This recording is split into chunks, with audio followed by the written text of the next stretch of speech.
Kiitos.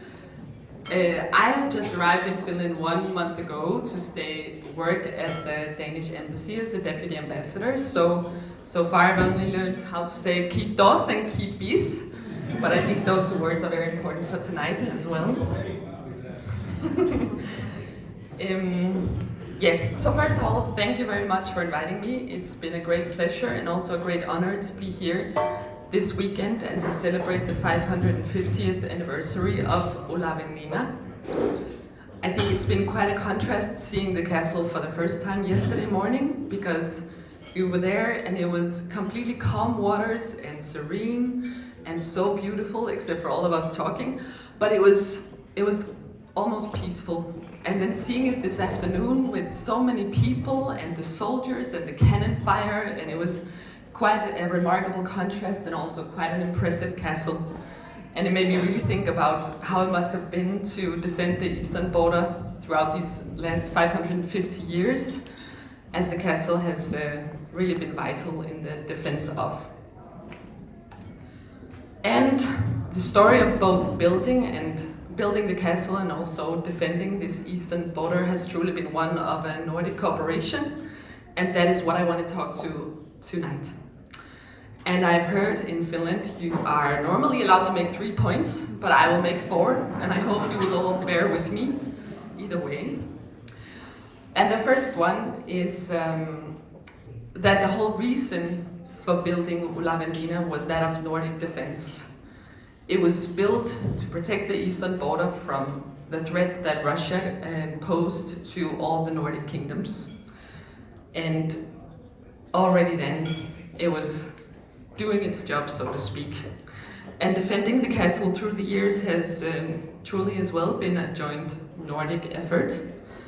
And also, Joachim was cut a little short, but I heard that the man who passed out should be okay. But I also want to highlight Joachim's grandfather's grandfather's grandfather, if I am correct. The Swedish Baron Kurt von Stending, who was the commander of the Savolax Brigade at the war in 1788 to 90, and that also he defended the Russian forces on numerous occasions despite being outnumbered. And it's also been quite a great pleasure to meet you, Joachim, through this weekend and hear your stories as well. Second page. Secondly, as you know, the castle was built in 1475, which was during the era of the Kalmar Union. A union which was established by a very, very cool lady, Queen Margaret I of Denmark, in 1397 and lasted until the early 1600s. And she united the kingdoms of Sweden, Norway, and Denmark, and thereby also Finland, Iceland, the Faroe Islands, and Greenland. The first woman who has ever done so in history, maybe not the last, we'll never know. Maybe some people in the future will know. But what I want to say is that the Kalmar Union was more than just a union of kingdoms. It was an ambitious effort to also create political stability and shared strength in a time when Europe was fragmented and filled with political conflict. And her vision of uniting the Nordic realms under one crown was very bold and groundbreaking for the time, laying as well the foundation for future Nordic cooperation. And so the time and the society of Olavinlinnan is also one of Nordic unity. And thirdly, the construction of the castle is also a joint Nordic effort. We have heard from Otto this evening, and I'm also very pleased to meet you as well, Otto, who's, I don't know if it's your grandfather's grandfather or grandfather's grandfather's grandfather as well, somewhere. Erik Axelsson Todt, the Lord of Viborg Castle, who took part in the creation or the building of this castle. But besides him, it was also built by Finns and by Swedes, and also 16 master builders who traveled from Tallinn and the Baltic region to take part in its establishment. So thereby not only a Nordic but also a Baltic joint effort. And my fourth point also because I have not mentioned at all the Norwegians in this story, so a little shout out to them. The castle is named after Saint Olaf, who was the Norwegian Viking king and also national saint. So we see here as well a Nordic cultural exchange to give the whole castle a name after him. Yeah. And overall, I'm sure that if these walls could talk, they would tell many fascinating stories about how this Nordic cooperation went about in daily life. And I'm sure it was not without a little conflict once in a while, a brawl or a fight or an epic love story perhaps, and also probably sorted out over a lot of pints of ale, I could imagine. And I think, one second. One of the goals with opening the castle walls and having these exhibitions and the reenactments as well is to bring some of these stories to life and to show them to the public, not only to learn about the past, but also to learn from it and to apply these lessons today. And I think fortunately the lesson we learned that we can achieve great things if we work together is also one that's incredibly relevant today.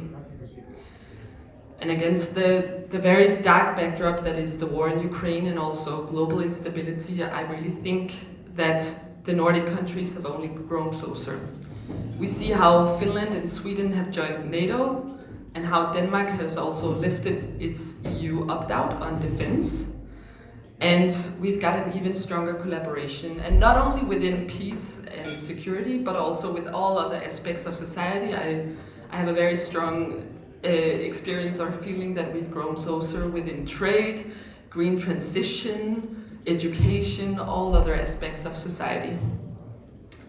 So in closing, I want to say thank you very much for taking the time to listen to me and coming here and speaking to many of you and hearing your stories are some that I will take forward with me and has led me to understand Finland better, but also our shared history.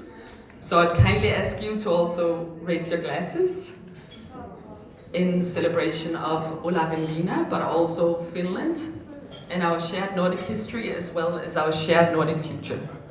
Keep peace!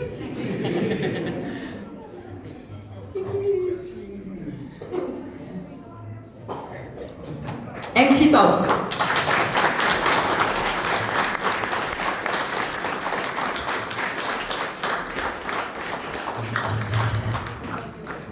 Many thanks for your nice and thoughtful words, ministerineuvos Maja Elkjär Frank. Sitten järjestäjien puolesta kiitokset lausuu Pyhän Olavinlinnan puheenjohtaja Kristian Liljeström, jonka meistä monet tuntevat. Arrangörernas tack framförs av ordförande för Sankt Olofsgille, den fantastiska Kristian Liljeström.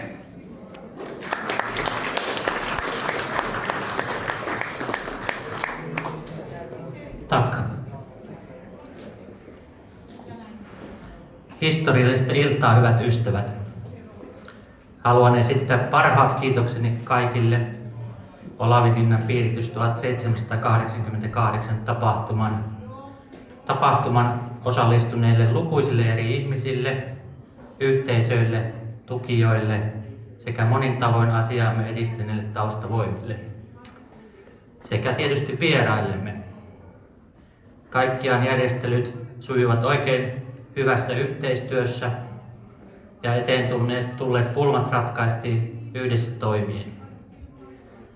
Tämä tapahtuma oli suuri, mutta mukava ponnistus.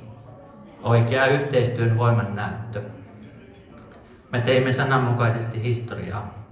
Vi skriv historie. Paljon onnea 550-vuotias linnamme.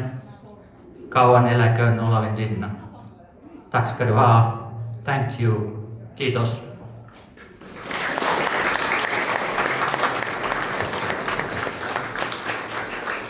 Kiitos Kristianille